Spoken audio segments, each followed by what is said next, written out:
दिल्ली के लाल किले के पास भीषण विस्फोट, 8 लोगों की मौत। जांच शुरू, सुरक्षा पर उठे गंभीर सवाल। सरकार ने दिए उच्च स्तरीय जांच के आदेश। भारत की राजधानी दिल्ली में एक स्तब्ध कर देने वाली घटना में ऐतिहासिक लाल किले के समीप एक भीषण विस्फोट हुआ, जिसमें कम से कम 8 लोगों की दुखद मृत्यु की खबर सामने आई। कई अन्य घायल हुए हैं। ये घटना आज शाम के आसपास घटी।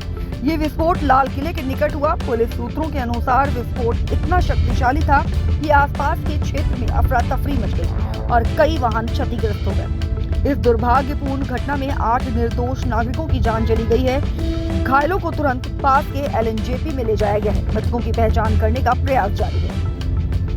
इस घटना पर प्रतिक्रिया देते हुए भारत सरकार ने गहरा दुख व्यक्त किया है। प्रधानमंत्री मोदी ने इस क्रूर कृत्य की कड़ी निंदा की है और कहा है कि दोषियों को बख्शा नहीं जाएगा। सरकार ने घटना की गहनता से जांच के लिए एक उच्च स्तरीय समिति के गठन का आदेश दिया है। जांच दल विस्फोट के कारण और इसके पीछे संभावित तत्वों की पड़ताल करेगा। दिल्ली पुलिस और राष्ट्रीय जांच एजेंसी (NIA) मौके पर पहुंचकर साक्ष्य जुटा रही है।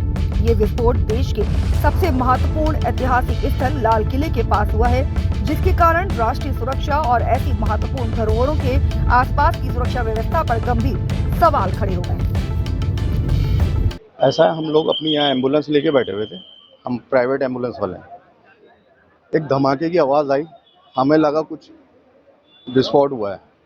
तो इतने में हमारी बीट इंचार्ज जो हैं पुलिस वाले, उन्होंने कहा भाई ऐसे ऐसे लाल किले पे हादसा हो गया, आप लोग अपनी एम्बुलेंस लेके वहाँ पहुँच जाओ। हम 7-8 एम्बुलेंसें यहाँ से लाल किले पहुँच गए। वहाँ जाके देखा तो कुछ गाड़ियाँ फटी हुई थी, आग लगी हुई थी, उसमें पुलिस वाले पानी से बुझा रहे थे उसको। और वहाँ 3 बंदा जिंदा था, जिसे हम लेकर LNJP आ गए। टोटल कितने लोगों को लाया गया सर? हमारे सामने जो आए हैं वो 4 जने हैं, एक जिंदा।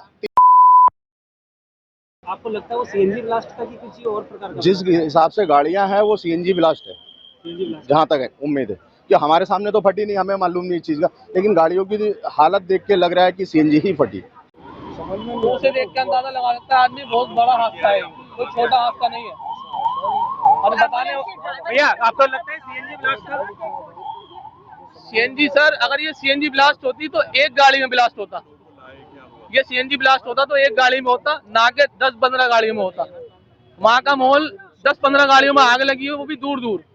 समझ रहे हो? अगर सीएनजी फटती तो एक गाड़ी में फटती, ना कि अपने आसपास की गाड़ियों को जुड़ोसती। आपको क्या कॉल मिली थी?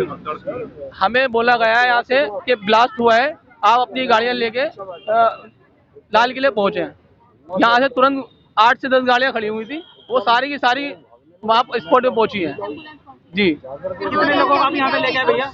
कितने लोगों को लेके आए वहाँ वारदात पे सर? कम से कम 4 से 5 बॉडियाँ हमें मिली हैं, जो हमने कलेक्ट करी हैं। कितने घायल थे? घायल तो कोई नहीं मिला हमें वहाँ। घायल तो शायद पहले ही चले गए होंगे बैटरी रिक्शा वगैरह में, लेकिन जो हमें मिले वो मिले हैं। सीएनजी ब्लास्ट ये नहीं था सर। मैं कह रहा हूँ अगर सीएनजी ब्लास्ट होता तो एक गाड़ी फटती, 2 गाड़ी फटती। वो दूर दूर की गाड़ियाँ में आग कैसे पकड़ लेगा सीएनजी सर? जी। और आपने क्या देखा? मैम उठानी पड़ी है, कलेक्ट करके लानी पड़ी है। एक बॉडी में अगर इस तरह हुआ है यहाँ आने के। जी, मोहम्मद असद। असद मोहम्मद असद जी। और आप एम्बुलेंस लेकर जी।